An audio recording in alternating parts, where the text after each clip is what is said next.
किन कौन से रियासत से था और जहां पर इन्होंने क्रांति का नेतृत्व किया था। हाँ, लंबा आंदोलन, लंबा का मतलब यह है कि वहां पर शासन जनता का ज्यादा समय तक रहा था। उस समय पर लगभग 6 महीने तक जनता का शासन रहा था वहां पर। देखो तो ये याद रखना, मेहराब खान और लाला जयदयाल, वकील जयदयाल, इनके नेतृत्व में जनता ने क्या किया था, यहाँ पर क्रांति की थी। फिर बाद में देखो इनको फांसी की सजा भी दे दी गई थी, दोनों को, मेहराब खान को और वकील जयदयाल को। देखो है ना, तो आप याद रखना कि माधो सिंह हाडा है जिसने कोटा राज्य का क्या था, वो संस्थापक था। देखो चलिए अगला क्वेश्चन अपने सामने आ रहा है, झालावाड़ राज्य का संस्थापक कौन है। आपने यदि पहले के पेपर देखे हो साथियों तो उसमें कभी झुंझुनू का संस्थापक पूछा है, कभी जोधपुर का पूछा है, कभी बीकानेर का पूछा है। तो इसलिए सेकंड ग्रेड वाले विद्यार्थी, रीट वाले विद्यार्थी, जितने भी प्रतियोगी परीक्षाओं की तैयारी कर रहे हैं उनके लिए ये क्वेश्चन जो मैं करवा रहा हूं एक बहुत अच्छे क्वेश्चन है। देखो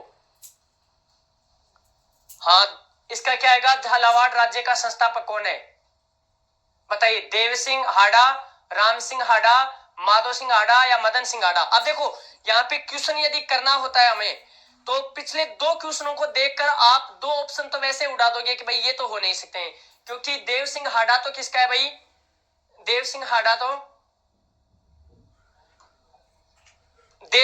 तो हो जाएगा किसका, बूंदी का संस्थापक हो गया। तो यहाँ पे आपको जब क्वेश्चन हल करो तो इस तरीके से। और माधो सिंह हाडा किसका हो गया भाई, कोटा का संस्थापक हो गया। फिर देखिए यहाँ पे आप ऑप्शन 2 बचे हैं, तो यहाँ पे देख लो अब आप, टोंक मदन सिंह, बताइए इसमें क्या आएगा, मदन सिंह झालावाड़, झाला, बिल्कुल। देखिए वेरी गुड, अच्छा क्वेश्चन, और अच्छा ही आपने क्या दिया है, आंसर दिया है इसका। देखो संतोष मीणा जी नमस्कार आपको भी भाई। और एक बार देखो प्रश्न, कितने अच्छे अच्छे प्रश्न दिखाई दे रहे हैं आपको, है ना, सारे के सारे शेयर कर दो एक बार।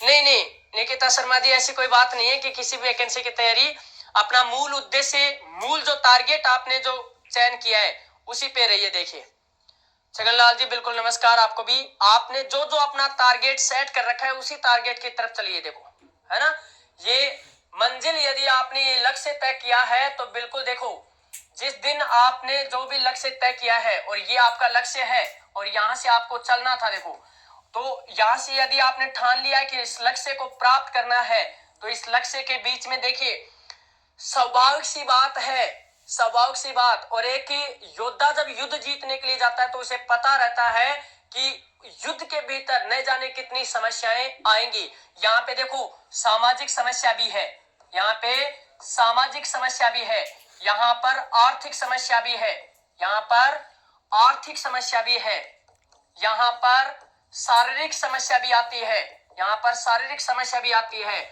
और यहाँ पर साथियों यहाँ पर मानसिक समस्या भी आती है। जो एकदम से आप जिस बात को कह रहे हो कि भाई इस तरीके से आप कहीं के नहीं बचे, तो इसका मतलब ये मानसिक समस्या आ गई है, मानसिक समस्या भी आती है।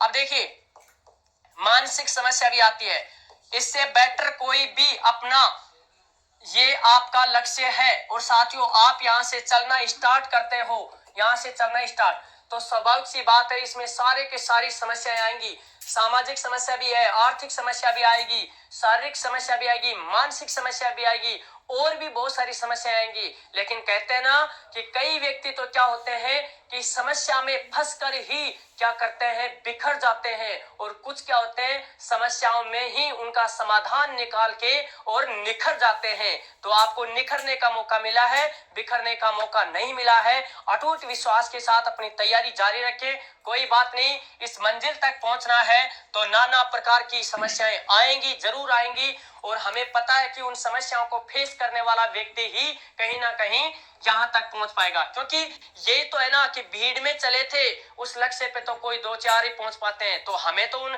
कई देखो इन्हीं समस्याओं में, सामाजिक समस्याओं में, इकोनॉमिक समस्या है, फिजिकली